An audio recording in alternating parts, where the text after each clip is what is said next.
Ok, bonjour mon cher Christian. Bonjour, Jean-Cyr. D'accord, bon, merci du temps que tu consacres à ce partage d'expérience. Je sais que tu es au Sénégal. Tu es À spécialiste. Mauritanie, à Mauritanie. Ah, en ce moment, tu es en Mauritanie. D'accord. Sénégalais, mais Oui, je vivant en suis au Sénégal. Mauritanie en ce moment. Oui. Je vis en Mauritanie en ce moment-là où je travaille. Donc, je travaille dans le système des Nations Unies comme spécialiste nutrition, mais présentement chef de santé et nutrition à l'UNICEF de la Mauritanie.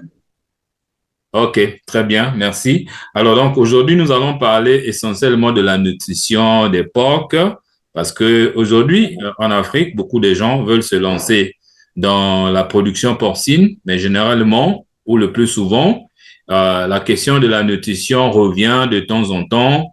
Et après notre, on va dire quoi, discussion la fois passée, je me suis rendu compte que tu avais quand même de l'expérience, tu avais des idées à porter dans ce cadre-là. Donc, nous allons effectivement parler de ça.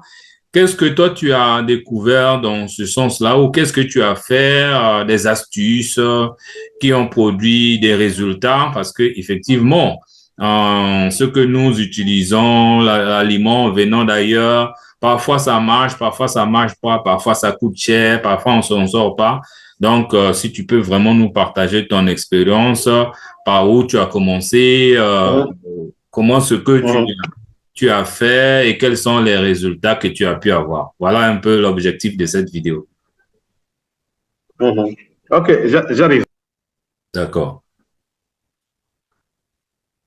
Beaucoup. Donc, d'abord, je signale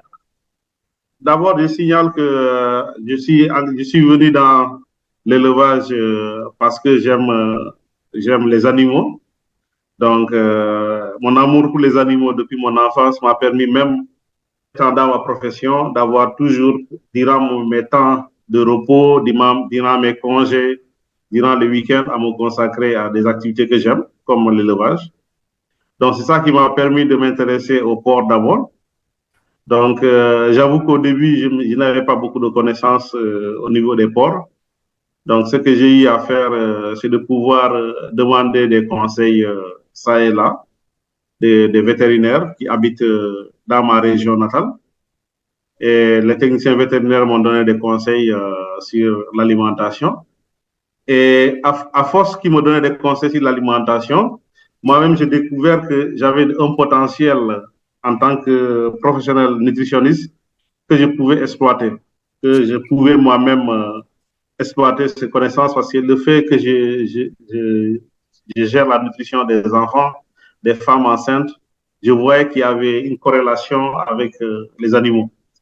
Donc, du coup, chaque fois, j'essayais moi-même de proposer des recettes et je donnais au vétérinaire pour lui demander est-ce que c'est bon. Et très souvent, ils m'ont confirmé que c'est vraiment de très bonnes recettes. Et ce que je l'expliquais aussi, pourquoi j'avais ces recettes, il me disait effectivement c'était la même chose aussi pour la santé animale. Et j'ai eu à chercher, à faire beaucoup de recherches aussi au niveau de, au niveau de l'Internet. Et la leçon que j'ai apprise, c'est qu'il y a beaucoup de recherches qui ont été faites en Afrique. Parfois, je tombe sur des thèses de l'école vétérinaire de Dakar. Parfois, je tombe sur des mémoires d'étudiants en Côte d'Ivoire ou bien au Congo. Donc, toutes ces mémoires, très souvent, il y a des mémoires qui traitent des sujets qui m'intéressent. Mais je me demande, est-ce que cela a été valorisé? Est-ce que cela a été poussé en avant pour pousser la recherche de l'avant? Donc, ça, c'est vraiment un problème que j'ai noté, qu'on a beaucoup qui ont été recherchés, mais on les utilise très peu. Et une fois que les étudiants ont fini leur thèse ou bien leur mémoire, bon, peut-être qu'ils ne continuent plus dans ce sujet, l'État aussi ne les suit pas. Donc, du coup, il faut juste chercher à l'Internet pour trouver qu'il y avait quelqu'un qui a eu à faire des recherches sur tel aliment, tel autre aliment. Donc, du coup, ça ne m'a pas découragé. J'ai continué à faire mes recherches, à documenter. Et j'ai découvert qu'il y avait beaucoup de choses qu'on pouvait faire avec moins de ressources en Afrique. Parce qu'au début, j'achetais le sac d'aliments de porc à 10 000 francs CFA. Très rapidement, je me suis rendu compte que je ne pouvais pas m'en sortir. Je me suis mis moi-même à composer mon propre aliment. Donc, quand je compose mon propre aliment, donc un sac de 50 kilos, quand je le composais moi-même, au lieu de 10 000, ça me revenait à 5 000. Donc, ça me revenait à 5 000. Donc, j'avais près de 50% de marge quand moi-même je composais mon propre aliment. Donc, du coup, je me suis dit, il faut que je continue davantage. Donc, et jusqu'alors que j'ai eu à vous retrouver au niveau de l'Internet, c'est suite à mes recherches que j'ai eu à vous retrouver en tant que aussi entrepreneur au niveau du Congo. Et je me suis dit, pourquoi pas prendre contact et échanger pour voir comment est-ce que vous faites aussi, voir aussi mes idées, ma vision, qu'est-ce que je pense faire. Parce qu'actuellement, au début, je m'étais basé sur des aliments énergétiques. Donc, je me suis rendu compte que très rapidement, il n'y avait pas une bonne croissance des animaux. Donc, c'est ça même qui m'a alerté. Au tout début, comme je ne suis pas au pays, j'ai eu ma porcherie, je l'ai laissée à un parent et moi, j'étais loin. Donc, je faisais un suivi à distance. Un jour, je lui ai demandé de m'envoyer les photos. Donc, quand j'ai vu les photos, j'ai vu que les porcs ne se développaient pas bien. Et donc, tu sentais que le derrière du porc était maigre. Donc, tu es arrivé à voir à peu près les côtes du porc. Donc, je lui ai demandé comment est-ce que tu alimentes les porcs. Et il me disait qu'il donnait essentiellement le son de riz. Donc, le son de riz qu'on donnait essentiellement. Et le tourteau de qui? De palmis. Et le tourteau de palmis. Donc, là, j'étais obligé, lorsque j'ai bûché, j'ai pu trouver qu'un élément fondamental dans l'alimentation porcine, comme aussi dans l'alimentation des humains, surtout des enfants, c'est les protéines d'origine animale. On ne peut pas avoir une bonne croissance s'il n'y a pas de protéines d'origine animale. Même si vous apportez des glucides, de l'énergie, à n'en plus finir, mais il te faut des protéines d'origine animale. Donc, du coup, je me suis mis à chercher au niveau de la localité quelles protéines d'origine animale je pouvais trouver.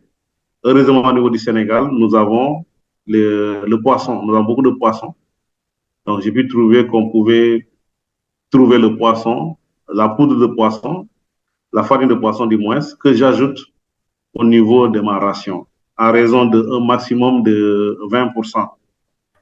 Un maximum de 20%.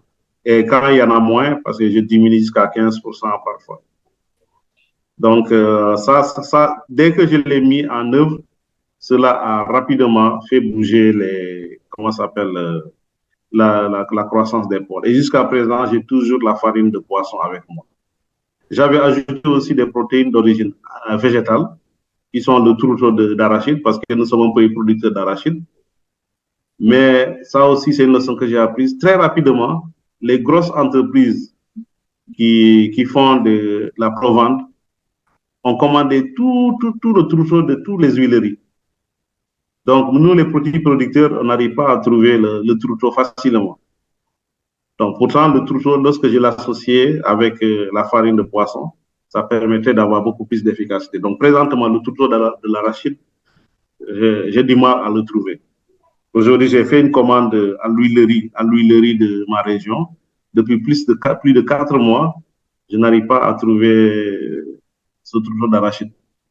Donc, du coup, je suis obligé de continuer avec la farine de poisson comme protéine d'origine animale uniquement, à raison de 20% d'incorporation que je mets. Le maximum de... Maintenant, dans mes recherches aussi, j'ai pu faire des recherches parce que mon employé donnait le tourteau de palmis. Et j'ai trouvé une recherche sur les tourteaux de palmis qui montre que le tourteau de palmis n'est pas bien pour la croissance, il est bien pour la finition, à cause de sa teneur élevée en fibres. Donc, quand on le donne à des animaux de très jeunes, il n'y a pas une très bonne croissance par rapport à si tu donnais autre chose. Donc, il faut pas. C'est du coup, j'ai changé ce tourteau d'arachide de palmis, je l'ai pu donner à mes porcs. parce que moi, je suis dans des phases d'engraissement. Donc ça aussi, si vous voulez partager ça, parce que beaucoup ne savent pas, ils utilisent le tourteau de palmis et ils ne voient pas la croissance. Or, c'est parce que il y a une étude qui a montré ça, une étudiant qui a publié sur ça, sur la croissance. Il dit d'utiliser uniquement à la finition. Donc ça, je voulais partager avec vous. Maintenant, le tourteau aussi d'arachide, il y a plusieurs types de tourteaux d'arachide au niveau des huileries. Il y a des tourteaux de bonne qualité, il y a de moindre qualité. Ceux qui ont de moindre qualité, ils ont beaucoup d'aflatoxine. L'aflatoxine, c'est une toxine qui se trouve dans l'arachide qui affecte, chez les humains, ça crée le cancer de foie. C'est comme chez les porcs aussi, ça crée le cancer de foie aussi. Donc, il y a eu beaucoup d'éleveurs qui, malheureusement, pour des questions de gain, ils ont acheté ce tourteau. Et il y a eu beaucoup d'animaux qui sont morts suite à l'utilisation de ce tourteau et ils ne le savent pas. Donc, ça aussi, c'est un élément important à connaître. Donc, il faut que le tourteau soit un tourteau de qualité qui a moins d'aflatoxine. L'aflatoxine aspergillus, qui se trouve au niveau de l'arachide et des autres céréales. Donc, du coup, je suis allé, j'ai eu même des problèmes pour avoir le son de riz. Le son de riz, c'est très bien, c'est très bien équilibré comme céréale. Quand je l'ai étudié, j'ai vu qu'il y a pas mal de sources de phosphore, de calcium, et en plus de l'énergie. Mais pour en trouver chez nous, c'est devenu très difficile d'en trouver. Parce qu'apparemment aussi, ceux qui font l'élevage sont nombreux par rapport à la production de ce son. Et du coup, je suis allé, j'ai réfléchi, j'ai eu à avoir beaucoup de difficultés. Finalement, j'ai pu trouver une astuce, c'est d'utiliser le pain. Toutes les boulangeries de nos pays, très souvent, il y a du pain qu'ils n'utilisent pas. Donc, cela veut dire que chaque jour, vous avez des pains qui sont ramenés à la boulangerie. Et ces pains, lorsqu'ils sont ramenés à la boulangerie, ils perdent de valeur pour les consommateurs humains. Mais nous, pour les animaux, comme le pain, c'est des céréales comme le blé. Donc, du coup, je me suis dit, pourquoi pas, c'est des céréales aussi. Donc, j'ai utilisé les pains. Et maintenant, c'est le pain que j'utilise lorsque j'ai pas de farine de céréales. Ou bien, parfois, même lorsque j'ai les deux, j'associe les deux pour avoir beaucoup plus de combinaisons, de diversité de cette alimentation. Donc, le pain aussi, je l'utilise à un moment donné, je me rends compte avec les problèmes, des difficultés alimentaires au niveau de nos populations. Les populations les plus pauvres aussi utilisent aussi ce pain-là, ce retour de pain. Ce pain qui n'est pas de bonne qualité, ce pain qui est revenu, qui a passé des jours. Donc, même les populations qui sont pauvres, qui n'ont rien à manger, l'utilisaient. Et du coup, il y avait une certaine compétition d'utilisation entre moi, éleveur, et les humains qui les utilisent. Donc, du coup, la boulangerie choisit. Lorsque, même si tu as de l'argent pour acheter, il te dit non, j'ai pas de pain. Parce qu'il préfère donner ça à des humains que de donner à toi qui es éleveur, parce qu'il sait que tu vas donner à des animaux. Et surtout, nous, au Sénégal, parfois, ils savent qu'on va donner à des porcs. Donc, c'est un pays musulman. Donc, les porcs, c'est pas leur priorité pour ça. Donc, du coup, j'ai connu des moments où j'avais même du mal à trouver des céréales. Ni le son de riz, ni la farine de blé. Et la farine de maïs est très chère. Ça coûte 21 000 CFA, le sac chez nous. Donc, du coup, c'est pas tenable. Donc, j'ai continué mes recherches, et je me suis rendu compte aussi qu'on avait une certaine richesse ici, c'est la pomme d'anacarde. C'est Anacardium senegalensis, occidentalis. Anacardium occidentalis.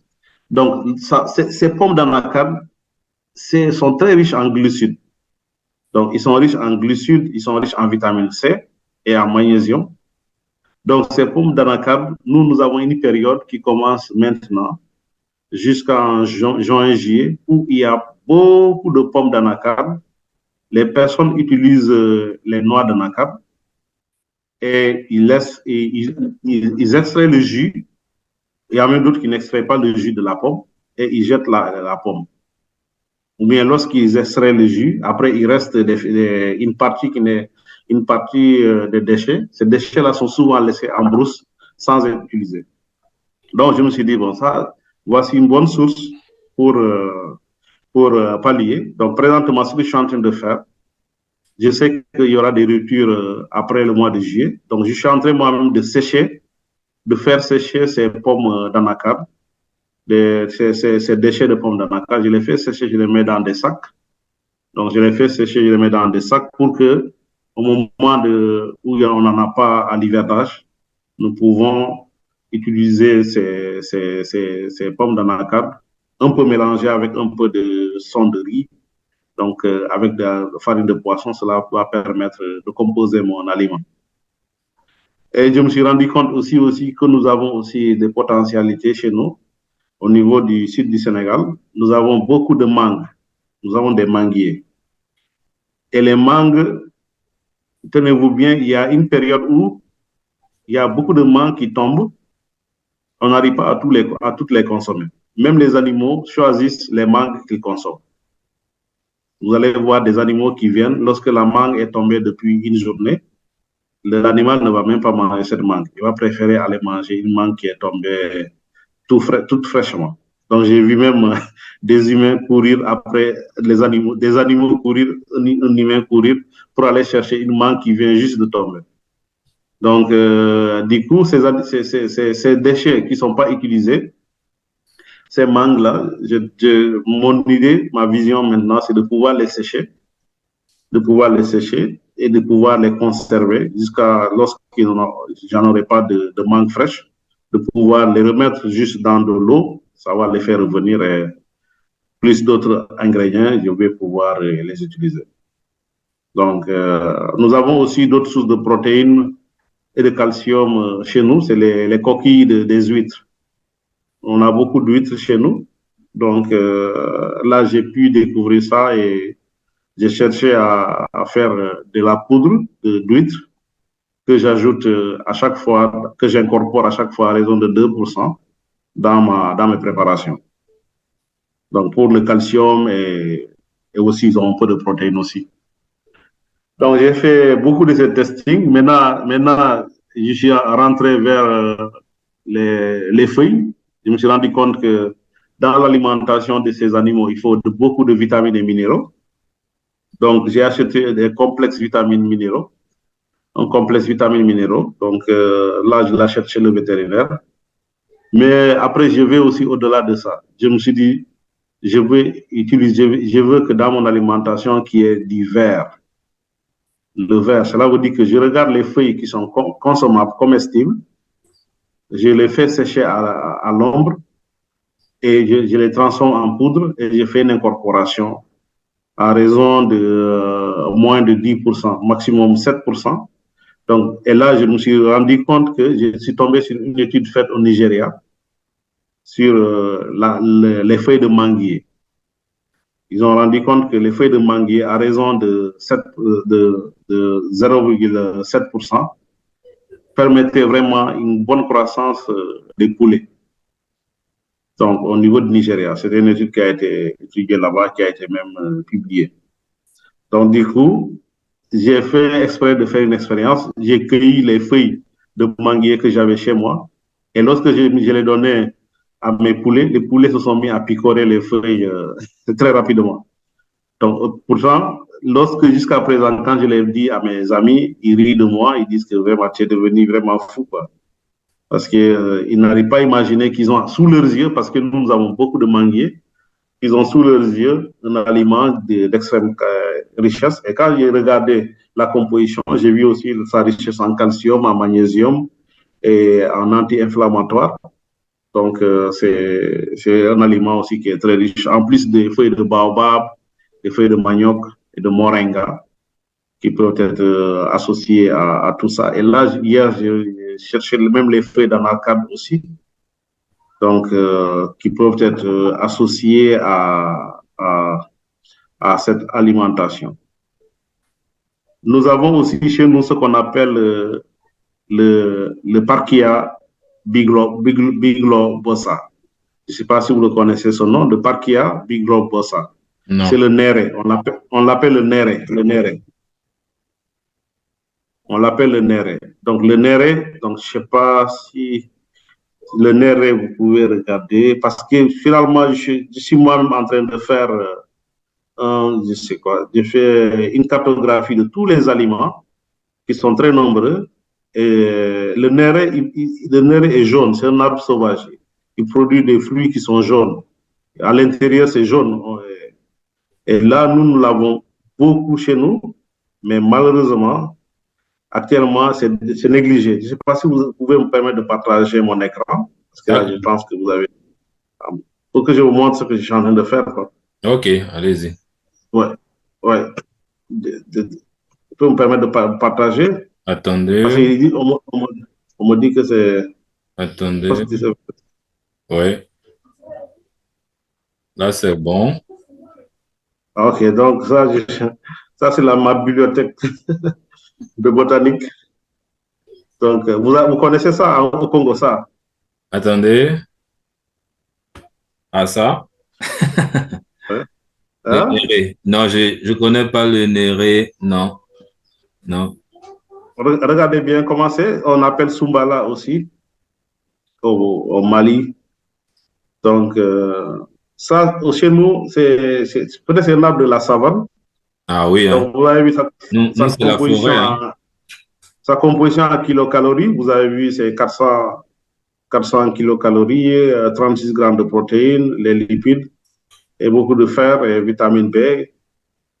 Donc, même pour les hypertensions et les graines, vous avez de la protéine, donc tout ça.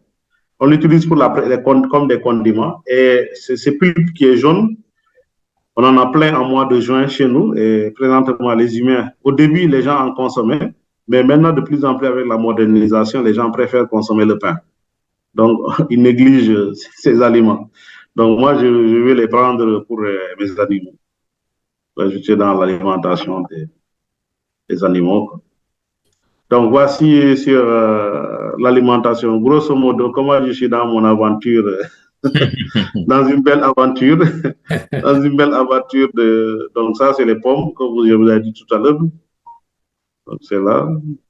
Vous voyez les pommes? Oui, oui. Donc, ça aussi, c'est bon. Vous avez cette plante-là aussi. Ah non. Cette plante, regardez cette plante, ça. C'est le Dialium guinensis. Dialium guinensis. Ça s'appelle Ça, c'est un nom scientifique. Oui, Dialium guinensis. Ouais. Moi, je préfère dire le nom scientifique parce que c'est le plus connu un peu partout. Et à côté, je mets le nom de ma langue natale. Ah, oui, oui. Ouais, Dialium guinensis. Il est là. Donc, vous avez cette couleur-là. C'est des fruits sauvages. Donc, ça aussi, c'est très riche en vitamine C, en antioxydants. Il y a souvent un indicateur que j'ai pu découvrir, c'est que lorsque les abeilles s'agglutinent très souvent autour d'une plante, à savoir que c'est une plante de qualité. Ah, ça? Et là, les abeilles sont toujours au niveau de cette plante-là. Et quand je suis parti au fond, j'ai vu sa teneur en glucose, en magnésium, en fer, tout ça, et même des vertus thérapeutiques que les gens connaissaient auparavant.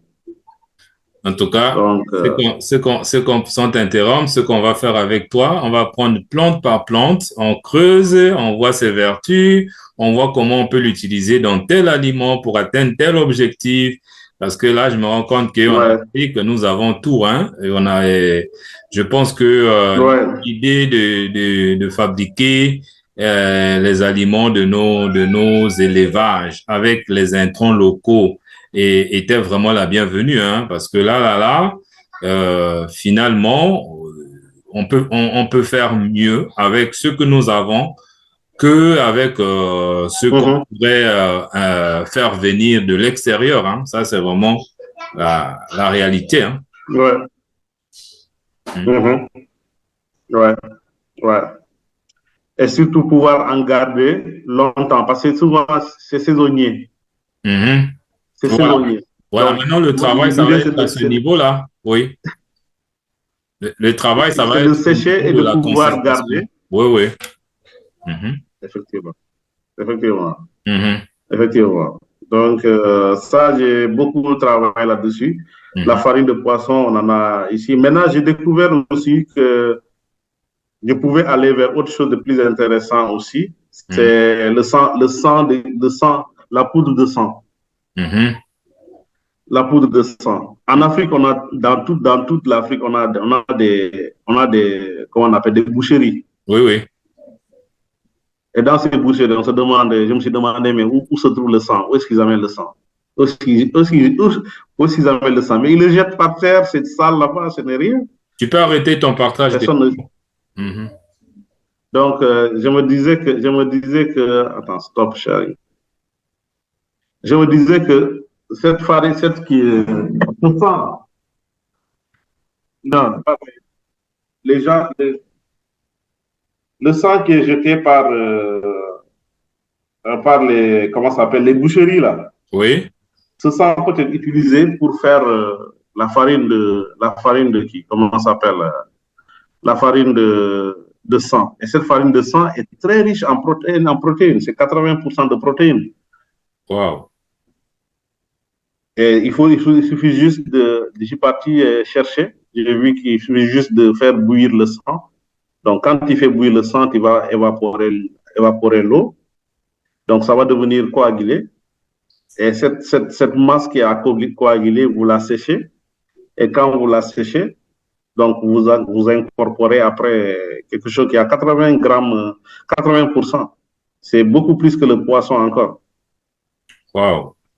Et en plus de ça, en plus du sang, nous avons aussi les os qui se trouvent dans ces boucheries-là. Mhm. On a plein d'os qui sont jetés dans les boucheries. Donc, ces os qui sont jetés dans les boucheries, on peut les utiliser pour les calciner. Et quand tu calcines les os, tu as des comment ça s'appelle, tu as comment ça s'appelle, tu as du calcium, du phosphore, et Mhm. même des protéines. Mhm. Donc, et là aussi, je suis parti par extension jusqu'au niveau où, dans nos pays, nous avons beaucoup d'éleveurs de poulets, à Mhm. l'abattage des poulets. Où est-ce qu'ils amènent les plumes? Mhm. Ces plumes-là peuvent être calcinées, c'est des sources de phosphore, de calcium. Donc, rien ne se jette. On a, on Et a, vous allez oui. et vous allez au niveau des restaurants, ils ont les œufs qu'ils cassent chaque fois, ces œufs-là, les coquilles d'œufs. Mhm. Vous demandez qu'on vous les garde et vous les calcinez ou bien vous les faites bouillir si vous ne pouvez pas voir calciner pour tuer les microbes. Après, vous avez encore une régénérescence de ces sources de calcium parce que dans l'élevage aussi, le calcium est capital parce que la coquille d'œuf est pleine de calcium. Donc, du coup, finalement, rien ne se jette. Moi, Mhm. j'essaie de voir tout ce que j'essaie de voir, c'est de voir comment transformer. Mhm. Même si, comme vous avez dit, vous avez par exemple au Congo, vous avez du bois. Le bois qui est calciné, ça fait des sources de protéines, de micronutriments. Parce que le bois, qu'est-ce qui constitue le bois? C'est des carbones. Ce carbone-là, entre autres, vous avez des nutriments qui peuvent être pris de la cendre et cette cendre peut être ajoutée à l'alimentation animale. Donc, Mhm. du coup, finalement, même si tu ramasses des feuilles, tu les calcines, ça te fait de l'aliment pour les animaux. Mhm. Donc, je suis arrivé à ça, à ces conclusions qu'on a beaucoup de choses. Mhm. En plus, ce que j'ai pas essayé, que j'aimerais même essayer, c'est les asticots, Mhm. la culture des asticots, des insectes. Mhm. Donc, j'avoue, dans tout ce qu'on est en train de dire, il faudra, nous, en tant qu'entrepreneurs, tu le fasses devant tes employés pour qu'ils croient que ce que tu es en train de dire est sérieux. Mais sinon, souvent, nous, à distance, quand tu dis à des gens, est-ce que nous ne pouvons pas essayer ceci? Bon, à la limite, ils te prennent d'un fou, quoi. Et dans tous les cas, nous, on est là, hein. Je suis là, et mon équipe est là, et tu es là-bas. Nous, on va aller de l'avant, hein. Ça, c'est Nous, on fait la promotion de la production locale. Donc, toutes les Mhm. initiatives Mhm. locales sont les bienvenues, hein. Ça, on va le faire. Mhm. Mhm. Ouais, ouais. Mhm. Donc, voici grosso modo mon aventure dans tout ça. En tout cas, quand je suis parti jusqu'à avoir une centaine de porcs. De 3, je suis parti à 100 porcs avec cette expérience de tester ça et là, quoi. Maintenant, Et du coup, le comme poids, je l'ai dit le poids moyen Mhm. que tu as pu avoir grâce à ces combinaisons alimentaires-là à la vente. Le poids moyen à la vente, tu as pu À la avoir. vente, à la vente, j'avais 80 kilos comme ça. OK. Autour de 80, il y a d'autres qui avaient 150 kilos, Au mais à bout, la moyenne, c'est 80 kilos. au bout de combien de temps de levage? Donc, c'est vrai que j'ai pas bien noté, mais autour de 4 5 mois, Quatre j'avais cinq arrivé mois. à avoir ces 80 kilos. Ah oui, si tu as 80 kilos en 5 mois, c'est déjà beaucoup, c'est déjà énorme. Ouais. 5 mois, 80 kilos, c'est déjà énorme. Oui. Mm. OK. Bon, mais donc nous sommes arrivés à la fin. Merci d'avoir partagé une expérience Un plaisir, c'est un plaisir. aussi riche on va dire quoi, riche en recherche, riche en pratique.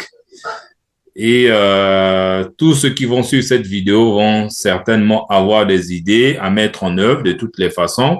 Nous allons revenir sur plusieurs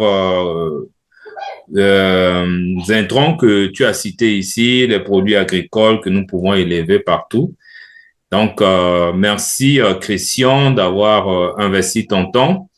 Moi, je demande simplement à ceux qui vont regarder cette vidéo de s'abonner à la chaîne et de nous poser des questions surtout dans les commentaires. Et comme ça, ces questions vont être remontées vers toi, Christian, et au fur et à mesure qu'on va évoluer. En tout cas, merci beaucoup. OK, Merci, Christian. merci, c'est un plaisir. Merci. Ciao. OK, à très Merci. bientôt. Merci.